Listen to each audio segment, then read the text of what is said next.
अब हम लोग पढ़ेंगे उपनिवेशवाद, जिसको कहा जाता है कॉलोनिज्म।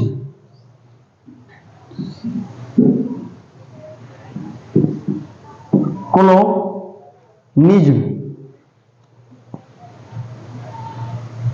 SIUM। देखिए, प्रश्न उठता है कि उपनिवेशवाद किसको कहते हैं। किसी एक भौगोलिक क्षेत्र के द्वारा किसी दूसरे भौगोलिक क्षेत्र पर अपना प्रत्यक्ष या अप्रत्यक्ष रूप से वहां अपना अधिकार जमाना,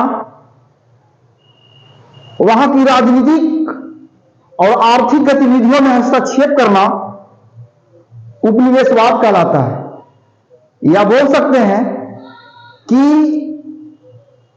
एक क्षेत्र के व्यक्तियों द्वारा दूसरे क्षेत्र के व्यक्तियों पर प्रत्यक्ष या अप्रत्यक्ष रूप से अधिकार जमाना उपनिवेशवाद कहलाता है।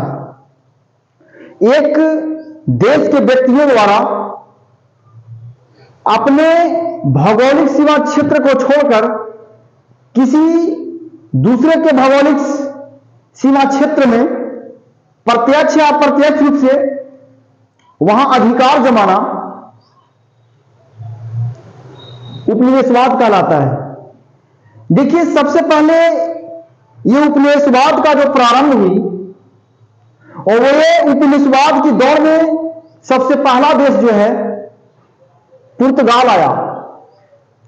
पुर्तगाल सबसे पहले उपनिवेश में आगे था। और अगर महादेश की बात करें तो यूरोप महादेश, यूरोप में जो है पुर्तगाल, उसके बाद स्पेन, डच, फ्रांसीसी, इस तरह से आगे लोग आए। लेकिन उपनिवेशवाद की जो शुभारंभ हुई वो यूरोप से हुआ। और उपनिवेशवाद का काल जो माना जाता है 15वीं से 20वीं सदी जो था, पूरे विश्व में उपनिवेशिक काल था। देखिए, हुआ क्या कि 1453 ईस्वी में सबसे पहला प्रश्न उठता है कि आखिर उपनिवेशवाद की शुरुआत कहां से हुई, कैसे हुई। 1453 ईस्वी में कुस्तुनतुनिया का पतन हो गया।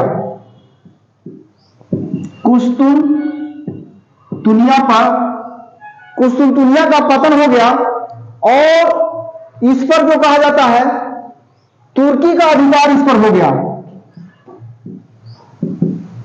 अब यूरोप कंट्री, जितने भी कंट्री हैं, वो आप अपना व्यापारिक के लिए, अपने धंधे के लिए नए क्षेत्रों की तलाश करना शुरू की। ऐसी स्थिति में जो कहा जाता है भौगोलिक खोज होना शुरू हुआ। और इस भौगोलिक क्षेत्र में जो कहा जाता है कि सबसे पहले भौगोलिक खोज हुआ, यानी कुस्तुनतुनिया पर तुर्की का जब अधिकार हुआ तो यूरोप के लोगों ने, यूरोप महादेश के जितने भी कंट्री हैं, वो अपने बिजनेस को, अपने धंधे को, अपने रोटी की तलाश के लिए नए क्षेत्र को खोजना शुरू किया। ऐसे में जो कहा जाता है भौगोलिक खोज आया। यानी हम कह सकते हैं कि भौगोलिक खोज ने उपनिवेशवाद को जन्म दिया। तो जब भौगोलिक खोज हुआ तो सबसे पहले कोलंबस, विशेष रूप से कहा जाता है कोलंबस जो है स्पेन का निवासी है। ये 1492 ईस्वी में अमेरिका का खोज करता है। अमेरिका का खोज कहने का मतलब, या भारत का खोज वास्को डी गामा ने 1498 ईस्वी में किया है। और 1498 ईस्वी में भारत वास्को डी गामा सबसे पहले जो है गोवा में आया। और गोवा में कालीकट बंदरगाह पर आया, वहां के राजा जमोरिन था और सबसे पहले वहां वो भारत में आया। लेकिन प्रश्न उठता है कि भारत का खोज, अमेरिका का खोज, मतलब कहने का सेंस क्या है? यानी इसके पहले भी ये भुलाया हुआ था? ऐसा नहीं। इसका कहने का शुद्ध रूप से यह है कि अमेरिका का समुद्री मार्ग का, यूरोप से अमेरिका के बीच कनेक्शन जो है समुद्री मार्ग का रास्ता का पता सर्वप्रथम किसने लगाया? कोलंबस ने। इसी को हम लोग बोलते हैं अमेरिका की खोज। भारत और यूरोप महादेश के बीच जो समुद्री मार्ग है वो किसने पता लगाया? वो पुर्तगाली वास्को डी गामा ने पता लगाया 1498 ईस्वी में। तो इसको कहते हैं कि भारत का खोज किसने किया? Vasco D gamma. तो ये भौगोलिक खोजें हुई, समुद्री मार्ग का पता लगाया। अब समुद्री मार्ग का पता होने से ये सबसे पहले कोलंबस में अमेरिका का समुद्री मार्ग का पता चला, तो यूरोप और अमेरिका के बीच एक रास्ता मार्ग पता हो गया।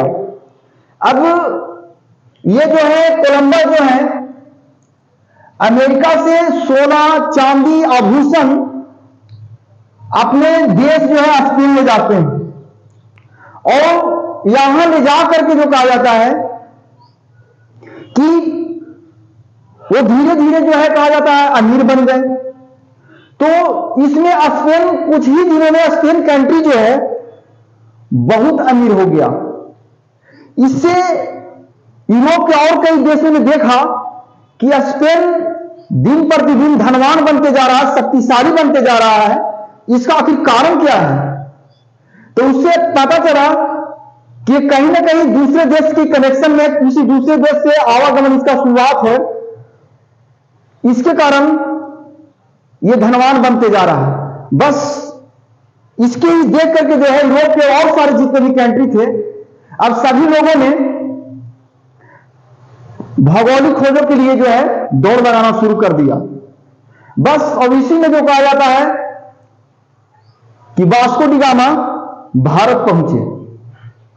भारत जब वास्को डी गामा ने पहुंचा, कालीकट बंदरगाह गोवा में है, यहां के राजा जमोरिन ने इसको स्वागत किया और यहां से जब उन्होंने विशेष रूप से मसाला ले गया खरीद करके और ले जाने के बाद यूरोप के मार्केट में मसाला को बेचा और उस समय बेचने के बाद 80 गुना लाभ कमाया। यानी कहने का मतलब है कि अगर 1 लाख रुपया का अगर कोई वस्तु यहां से ले गया मसाला, तो विशेष रूप से वास्को डी गामा ने 1 लाख का 80 लाख रुपया कमाया। यानी सोचिए कि कितना परसेंट लाभ। तो इससे जो कहा जाता है, अब मसाला यहां से ले गया तो मसाला को विशेष यूरोप के मार्केट में डिमांड थी। क्यों डिमांड थी? डिमांड इसलिए थी कि यूरोप महादेश ठंडा प्रदेश है और इस प्रदेशों में ज्यादातर लोग मांस खाते हैं और मांस में जब ये गरम मसाला या मसाला जो ले गया तो इसको लगा करके खाने में जो कहा जाता है बड़ा स्पाइसी, बड़ा स्वादिष्ट लगा। इससे जो है और व्यापार तेज हो गया और दिन प्रतिदिन यूरोप के जितने भी कंट्री हैं वो नए क्षेत्र की तलाश करना शुरू किए। इतना ही नहीं, भारत से 1498 ईस्वी में भारत आया है वास्को डी गामा। इस समय तक भारत का वस्त्र, सूती वस्त्र पूरे यूरोप के मार्केट में अच्छी क्वालिटी की मानी जाती है और यहां से सूती वस्त्र भी उन्होंने ले गया वास्को डी गामा, वहां बेच करके कई गुना लाभ किया। क्यों? क्योंकि सूती वस्त्र जो होती है वो ठंड के लिए अनुकूल है। ठंड में मतलब जो है तापमान बनाए रखता है। तो इससे ये चीज है। लेकिन देखिए हुआ क्या कि अब समय बदल रहा है। अब यहां के लोग विशेष रूप से जब यूरोप के लोग, यूरोप के देश पूरे विश्व में गए, व्यापार करने के उद्देश्य से गए, किसी न किसी रूप से गए, तो जाने के बाद वहां से सोना, चांदी, आभूषण, हीरा, जवाहरात, मोती, जितने भी कीमती रत्न थे अपने देश लाए। लाते लाते ये यूरोप महादेश दिन दुनी रात चौगुनी तरक्की करते गई और इनके पास जो कहा जाता है कि ये धनवान बन गए। ये यूरोप महादेश पूंजीवाद बन गया। इनके पास रुपया पैसा की कमी नहीं थी।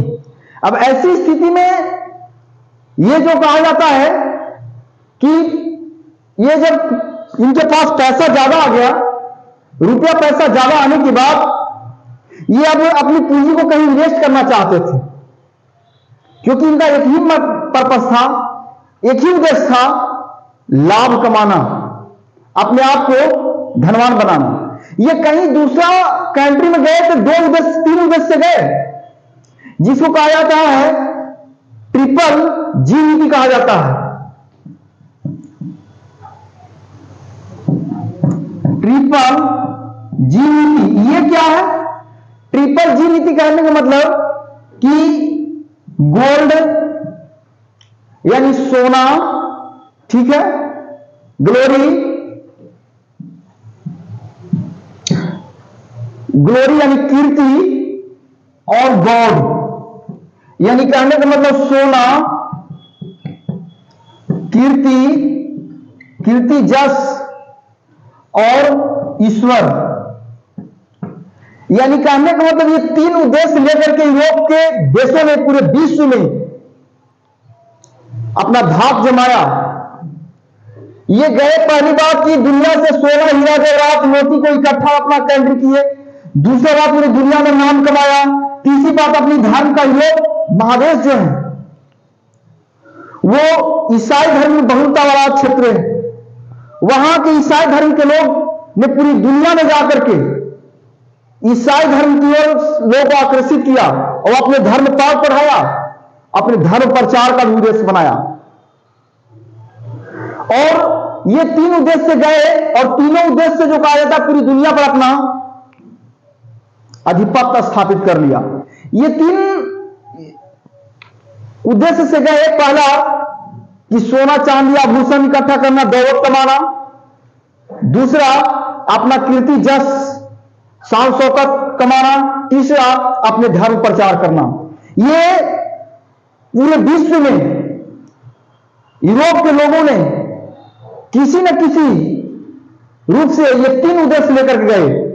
धर्म प्रचार के उद्देश्य से कुछ गए, कुछ जो कहा जाता है नाम कमाने के उद्देश्य से गए, कुछ वहां की संपदा को अपने देश लाने के उद्देश्य से गए।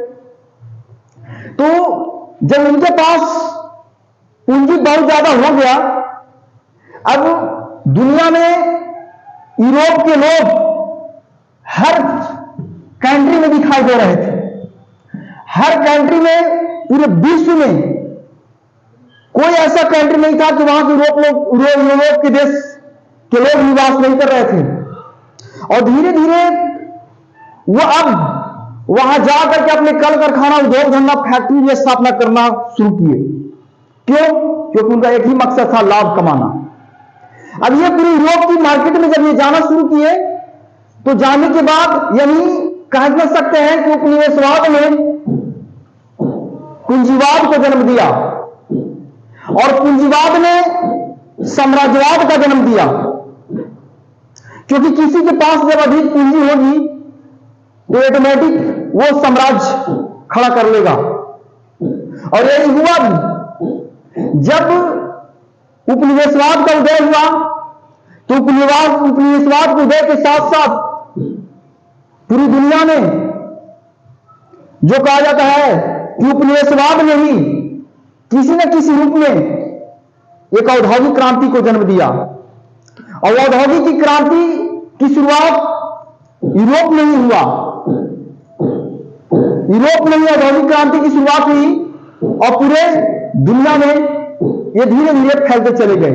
और इसी तरह से औद्योगिक क्रांति के माध्यम से पूरी दुनिया पर अपनी परचम को लहराया, पूरी दुनिया को अपने गुलाम बनाया, पूरी दुनिया को अपने अधीन कर लिया। और जब ये साम्राज्यवाद को धीरे धीरे बढ़ावा दिया, पूंजी को कई दूसरे देश में इन्वेस्ट किया, इन्वेस्ट करने के बाद वहां के धीरे धीरे जो कहा जाता है शासन व्यवस्था में भी उन्होंने हस्तक्षेप करना शुरू कर दिया, वहां की सामाजिक व्यवस्था को भी प्रभावित करना शुरू कर दिया। और करते करते जो कहा जाता है कि धीरे धीरे वहां के हर लोगों तक अपनी सामान को, अपने बाजार को किसी न किसी रूप में खोज करना शुरू कर दिया। औद्योगिक क्रांति जब हुई तो सबसे पहले इन लोगों की बाजार की भी जरूरत थी, क्योंकि औद्योगिक क्रांति में सस्ता और सुलभ बना हुआ सामान बिकने के लिए बाजार चाहिए। और बाजार के साथ साथ इसके सबसे अच्छा यूरोप की कंट्री के लोगों का सबसे अच्छा बाजार एशिया महादेश में लग रहा था। क्यों? क्योंकि एशिया महादेश घनी आबादी वाला क्षेत्र था, यहां सामानों की खपत अधिक थी और एशिया महादेश धनी महादेशों में गिनती होती थी। ऐसी चीज में इन्होंने बाजार की तलाश के उद्देश्य से भी विश्व के विभिन्न क्षेत्रों में गया और इस तरह से जो कहा जाता है कि उपनिवेश का उदय हुआ। यानी हम कह सकते हैं कि भौगोलिक खोज ने उपनिवेशवाद को जन्म दिया और उपनिवेशवाद ने पूंजीवाद और साम्राज्यवाद को जन्म दिया और इसी तरह से धीरे धीरे बढ़ते बढ़ते गुलामी और स्वतंत्रता की बेड़ियों में दिन प्रतिदिन विश्व के कई देशों एशिया के चंगुल में फंसते चले गए, जिसमें भारत भी है। और यहां की राजनीतिक और आर्थिक व्यवस्था को भी अपने कंट्रोल में कर लिया। ये उपनिवेशवाद जो है, जैसे कहने का मतलब कि उपनिवेशवाद उपनिवेश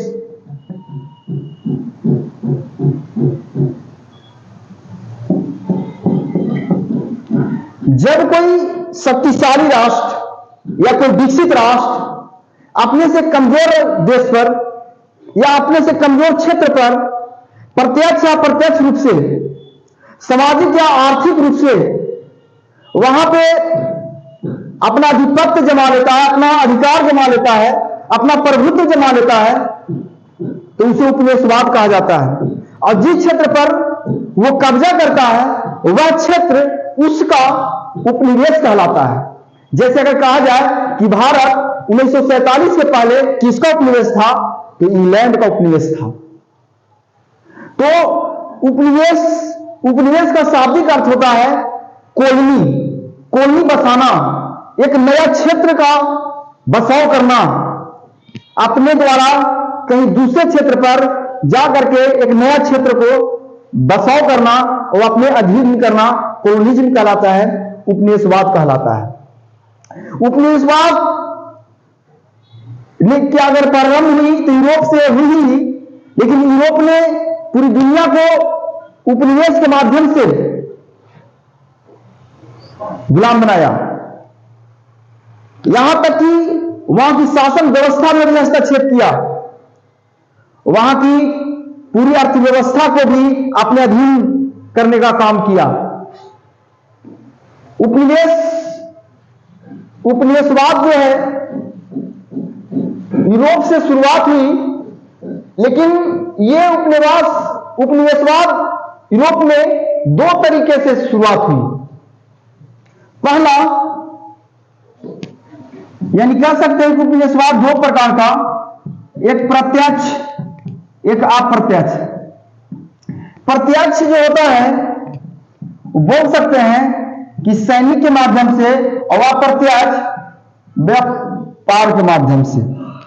देखिए, हम अगर कहीं किसी दूसरे क्षेत्र में गए और जाकर के वहां धीरे धीरे, कहने का मतलब है कि वहां की शासन व्यवस्था को हम दखल करना शुरू किए, धीरे धीरे व्यापार के माध्यम से या किसी छोटा छोटा बहाना के माध्यम से धीरे धीरे वहां की पब्लिक को अपने अंदर मिला करके और एक लंबे समय में वहां अधिकार जमाया तो उसे अप्रत्यक्ष उपनिवेशवाद कहा जाता है। यह मुख्य रूप से व्यापार द्वारा उपनिवेश होता था। लेकिन प्रत्यक्ष उपनिवेश जो डायरेक्ट अपनी ताकत के दम पर, अपनी शक्ति के दम पर किसी क्षेत्र को जीत लेना, किसी क्षेत्र को धूल चटा देना, हरा देना और वहां की शासन व्यवस्था, वहां की राजनीतिक और आर्थिक व्यवस्था को अपने कंट्रोल में ले लेना, यह प्रत्यक्ष उपनिवेशवाद कहलाता है। लेकिन यूरोप के लोगों ने, ज्यादातर दुनिया के देशों ने जो अपना शासन व्यवस्था जमाया वो अप्रत्यक्ष रूप से जमाया, यानी व्यापार के माध्यम से जमाया। क्यों? क्योंकि अगर ये ताकत के दम पर, सैनिक के दम पर पूरी दुनिया में इनकी धाक जमाना बहुत मुश्किल थी। क्यों? क्योंकि सबसे पहला यूरोप छोटा महादेश है, यूरोप की कंट्री बहुत छोटे छोटे हैं, वहां की जनसंख्या कम है, वहां सैनिक व्यवस्था कम है। अगर इस माध्यम से ये अगर आते तो अगले जिस क्षेत्र पर वो आक्रमण कर रहे हैं वहां नहीं कर पाते। वहां करने के लिए उन्होंने बहुत ही सुलभ और आसान व्यापार को माध्यम बनाया, और व्यापार का माध्यम इतना बढ़ाया कि यहां की नसों को भी चूस गए, यहां की पूरी अर्थव्यवस्था को चौपट कर दिए और अपने कंट्री लेते चले गए। तो इस तरह से उपनिवेशवाद जो है पूरे विश्व के मार्केट में पूरे विश्व को गुलाम बनाया, और उपनिवेशवाद ने गुलामी की जंजीरों, बेड़ियों को कई कंट्रियों को पहनाया, कई देशों को पहनाया, और उन देशों में ज्यादातर यूरोप द्वारा पूरे विश्व के देश। आज दुनिया के जितने भी शक्तिशाली देश कहे जा रहे हैं, चीन, अमेरिका, इतने बड़े बड़े कंट्री को भी यूरोप ने गुलामी की बेड़ियों में जकड़ने में कोई डर नहीं, कोई भय नहीं, और निश्चित रूप से उसे भी गुलाम बनाया। तो ये आज हम लोग पढ़े कि उपनिवेशवाद जो है भौगोलिक खोज ने उपनिवेशवाद को जन्म दिया, उपनिवेशवाद ने साम्राज्यवाद को जन्म दिया, पूंजीवाद को जन्म दिया, पूंजीवाद ने साम्राज्यवाद को जन्म दिया, साम्राज्यवाद धीरे धीरे गुलामी की बेड़ियों को लोगों में पहनाते चला गया, और इस तरह से पूरे देश के लोग जो हैं गुलामी के शिकार होते चले गए। आज का चैप्टर में हम लोग उपनिवेशवाद का विशेष रूप से चर्चा किए। अगर वीडियो अच्छा लगे तो लाइक करें, कमेंट्स करें, सब्सक्राइब करें। जय हिंद।